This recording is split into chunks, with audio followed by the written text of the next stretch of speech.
GS with Mithilesh YouTube channel पर मैं मिथिलेश कुमार आपका स्वागत करता हूं। प्राचीन भारतीय इतिहास के स्रोत की श्रृंखला में आज ये हमारा दूसरा वीडियो है और इस वीडियो में भी हम लोग देखेंगे कि प्राचीन इतिहास के स्रोत कौन कौन से हैं। उसमें हमने देखा था वेदों का अध्ययन किया था और भी वीडियो में भी हम लोग देखेंगे कि कौन कौन से हमारे प्राचीन भारतीय इतिहास के स्रोत के रूप में हैं। तो आइए हम देखते हैं। पहले हम लोग देखते हैं ब्राह्मण ग्रंथ को।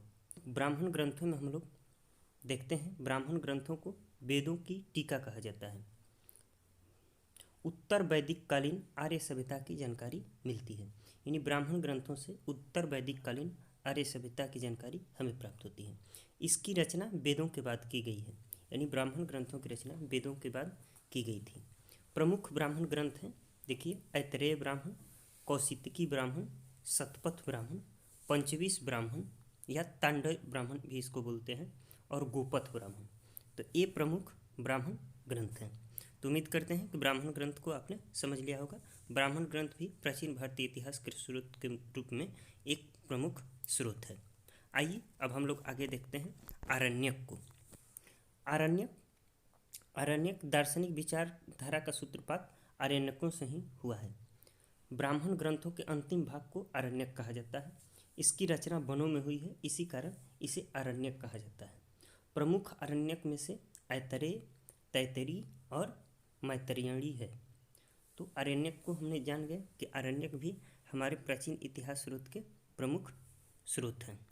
आगे हम लोग देखते हैं उपनिषद इनकी संख्या 108 मानी जाती है। इनकी रचना जो हुई है 800 से 500 BC में हुई है, यानी 800 से 500 ईसा पूर्व उपनिषदों की रचना हुई है। इनकी टोटल संख्या 108 है। इसमें से कुछ प्रमुख उपनिषदों को हम लोग देख लेते हैं। इसमें से कुछ प्रमुख उपनिषद हैं ईशोपनिषद, ऐतरेयोपनिषद, कठोपनिषद, केनोपनिषद, छांदोग्योपनिषद, तैत्तिरीयोपनिषद, बृहदारण्यकोपनिषद, मुंडकोपनिषद, श्वेताश्वतरोपनिषद और प्रश्नोपनिषद। यह है प्रश्नोपनिषद। तो यहाँ पे हमने 10 प्रमुख उपनिषदों को देखा और 108 हैं, तो ये प्रमुख हैं 10 उपनिषद। निष्काम कर्म एवं भक्ति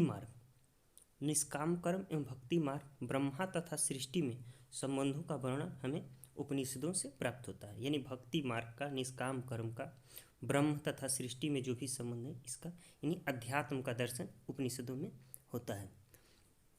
प्राचीन भारतीय राजनीतिक दर्शन एवं इतिहास की जानकारी स्रोत हैं।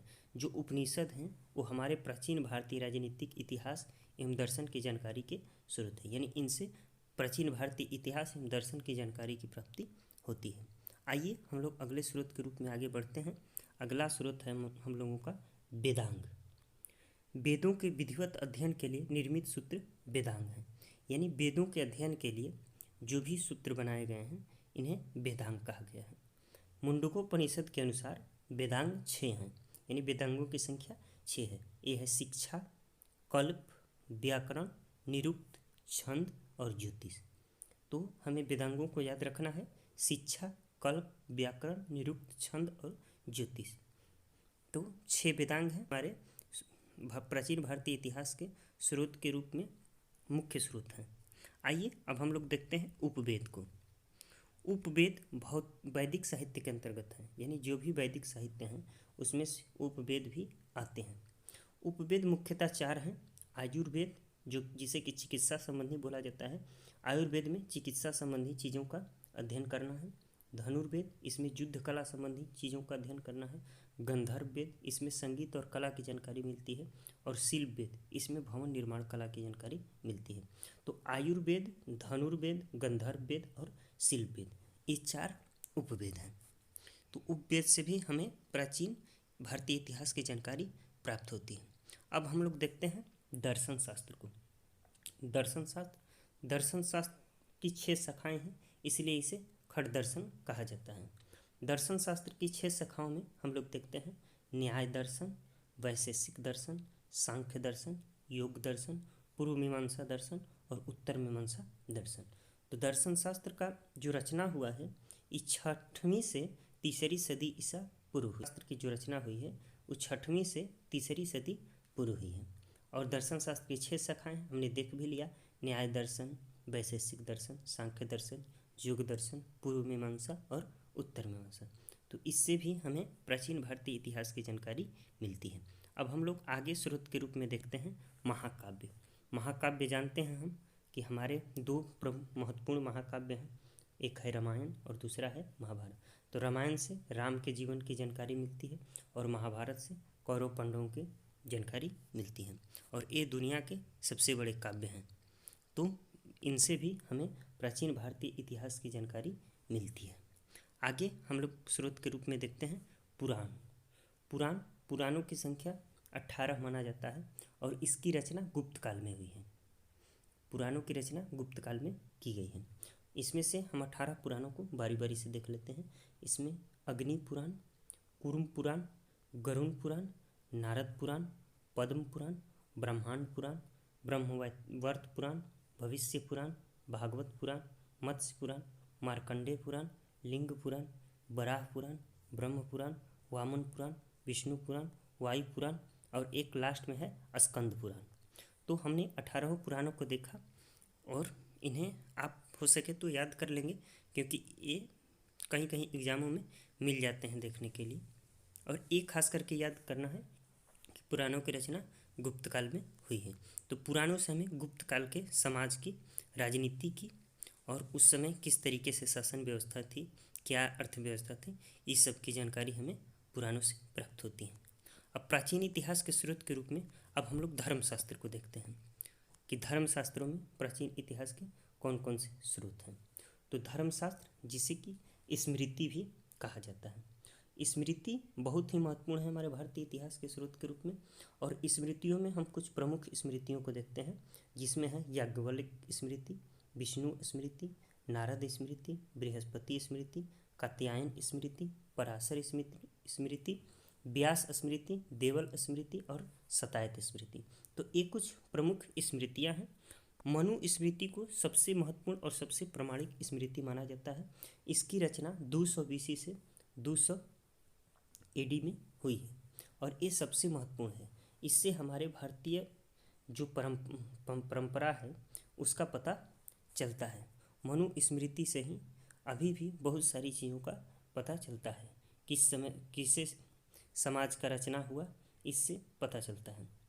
आइए अब हम लोग आगे देखते हैं बौद्ध धर्म ग्रंथ को। बौद्ध धर्म ग्रंथ भी हमारे इतिहास को जानने के महत्वपूर्ण स्रोत हैं। तो बौद्ध धर्म ग्रंथों में जातक है, तो पहले हम लोग जातक को देख लेते हैं। जातक सबसे पहले लिखा गया बौद्ध साहित्य है, यानी जातक की रचना सबसे पहले हुई है। बौद्ध ग्रंथों में जातक की रचना सबसे पहले हुई है। इसमें बुद्ध के पुनर्जन्मों का विवरण मिलता है, यानी बुद्ध ने कितने बार जन्म लिया और कब कब जन्म लिया बुद्ध होने से पहले, तो इसमें इसका वर्णन मिलता है। इसमें जातक धर्म ग्रंथ में कौशल, अंग, मगध एवं काशी की जानकारी प्राप्त होती है, अर्थात उस समय के जो जनपद थे बड़े बड़े, उनकी जानकारी जातक धर्म ग्रंथ से प्राप्त होती है। अब हम लोग त्रिपिटक बौद्ध धर्म ग्रंथ को देखते हैं। त्रिपिटक जो है बुद्ध के निर्वाण के पश्चात लिखे गए, यानी त्रिपिटक की रचना जब बुद्ध का महापरिनिर्वाण हुआ उसके बाद त्रिपिटक की रचना हुई। और त्रिपिटक में 3 ग्रंथ आते हैं, सूत्र पिटक, अभिधम्म पिटक और विनय पिटक। तो ये इतिहास के प्रमुख स्रोत हैं जो कि बौद्ध धर्म ग्रंथ से लिए गए हैं। अब हम लोग देखते हैं जैन धर्म ग्रंथ को, जो कि हमारे इतिहास के एक स्रोत के रूप में हैं।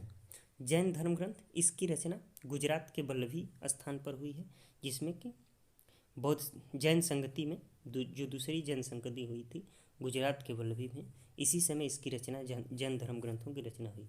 और ये रचना 6ठी शताब्दी ईसा में हुई। और ये इससे हमें बिहार, पूर्वी उत्तर प्रदेश की पर्याप्त जानकारी मिलती है, यानी खास करके बिहार और पूर्वी उत्तर प्रदेश की जैन धर्म ग्रंथों से हमें जानकारी मिलती है। कुछ प्रमुख जैन ग्रंथ हैं समरईच कथा, धूर्ताख्यान, कुवलय माला और आदि पुराण। ये कुछ प्रमुख जैन धर्म ग्रंथ हैं। ऐतिहासिक साहित्य, अब हम लोग ऐतिहासिक साहित्य की बात करते हैं, क्योंकि ऐतिहासिक साहित्यों से ही इतिहास की बहुत अच्छी जानकारी मिली है। तो प्रमुख ऐतिहासिक स्रोत हैं राजतरंगिणी, जो कि कल्हड़ द्वारा रचित है। इससे कश्मीर के इतिहास का पता चलता है। अर्थशास्त्र ये बहुत ही प्रसिद्ध पुस्तक है और इससे हमारे मौर्य काल की जानकारी प्राप्त होती है, जो कि विष्णुगुप्त अर्थात कौटिल्य के द्वारा रचित है। हर्षचरित हम जानते हैं बाणभट्ट ने लिखा है और इसने हर्ष के समय के समाज और राजनीति का विवरण किया है। विक्रमांक देवचरित ये विक्रमादित्य के समय का लिखा हुआ है और पृथ्वीराज विजय ये पृथ्वीराज चौहान के समय का है और रामचरित ये भी प्रमुख धर्म ग्रंथ हैं, ऐतिहासिक ग्रंथ हैं, जिससे हमें प्राचीन भारतीय इतिहास की जानकारी प्राप्त होती है। तो ऐतिहासिक साहित्य के बाद अब हम लोग संगम साहित्य को देखते हैं कि संगम साहित्य क्या है और इनसे किन चीज़ों की जानकारी हमें प्राप्त होती है। तो संगम साहित्य की जो रचना काल है ईसा की प्रथम 4 शताब्दियाँ, यानी ईसा के प्रथम 4 शताब्दी में संगम साहित्यों की रचना हुई। ये धर्मनिरपेक्ष साहित्य है, यानी इसमें किसी भी धर्म को बढ़ावा नहीं दिया गया है और इसमें सारे धर्मों को एक समान माना गया है। इसमें प्रमुख धर्म ग्रंथ कौन कौन से हैं, तो इसके कुछ प्रमुख धर्म ग्रंथों को हम लोग देख लेते हैं।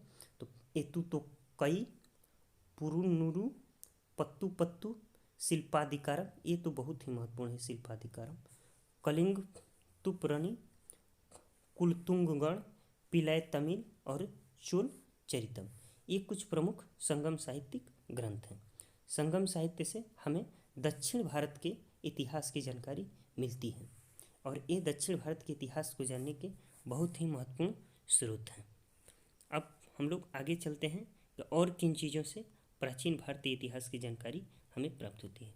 तो ये इतिहास को जानने के और भी प्रमुख स्रोत हैं, जिसमें हो गया पुरातत्व। पुरातत्व से हमें इतिहास के बहुत बड़ी जानकारी मिलती है। पुरातत्व को हम लोग 4 वर्गों में विभाजित करते हैं। पहला है उत्खनन से प्राप्त सामग्री, दूसरा उत्कीर्ण लेख या अभिलेख, तीसरा मुद्राएं एवं सिक्के और चौथा है स्मारक। यानी उत्खनन से जो भी सामग्री प्राप्त होती है उनसे हम इतिहासकार इतिहास का पता लगाते हैं। जो भी लेख मिलते हैं या अभिलेख मिलते हैं, जैसे अशोक के अभिलेख मिले हैं तो उनसे हमें मौर्य काल के यानी अशोक के समय की जानकारियाँ मिलती हैं। मुद्राएं और सिक्के, जिस शासकों के समय की मुद्राएं या सिक्के मिलते हैं उनसे हम उस समय के इतिहास की जानकारी प्राप्त करते हैं।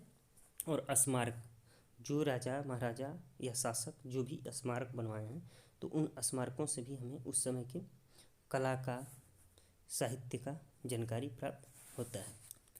अब आगे हम लोग इतिहास के स्रोत के रूप में देखते हैं विदेशी लेखकों एवं यात्रियों का विवरण। तो विदेशी लेखक, हमारे देश में बहुत सारे विदेशी लेखक आए हुए हैं और हमने विदेशी लेखकों में यात्रियों के विवरण से संबंधित कि कौन यात्री कब आए और उन्होंने कौन सी पुस्तकें लिखी, इसका हमने एक सेपरेट वीडियो बनाया है। आप जाकर हमारे चैनल पे उसको देख सकते हैं। इसी नाम से है विदेशी लेखक एवं यात्री, प्रमुख विदेशी लेखक एवं यात्री, इसी नाम से है और आप देख सकते हैं उसमें हमने सारे लेखकों का विवरण दिया है। देखिए विदेशी लेखक एवं यात्रियों में प्रमुख विदेशी लेखक यूनानी लेखक थे, जिसमें कि हम लोग कहते हैं इस सिकंदर के साथ जो भी आए थे, जैसे सेल्यूकस निकेटर आया था और भी बहुत सारे, मेगास्थनीज था। तो इस तरह के जो लेखक आए थे यूनान से, तो यूनानी लेखक जो कि भारत का वर्णन किए थे। चीनी लेखक हैं उसे, और तिब्बती लेखक भी हमारे भारत में आए हुए थे। और अरबी लेखक भी, यानी जो भी शासक भारत पर आए उनके साथ कुछ लेखक आए, तो उन्होंने भारत का क्या किया, बहुत ही वर्णन किया, अपने लिखा भारत के विषय को, उस समय के समाज के बारे में, उस समय की राजनीतिक स्थिति के बारे में। तो हमें इनसे बहुत बड़े स्तर पे प्राचीन भारतीय इतिहास की जानकारी प्राप्त होती है।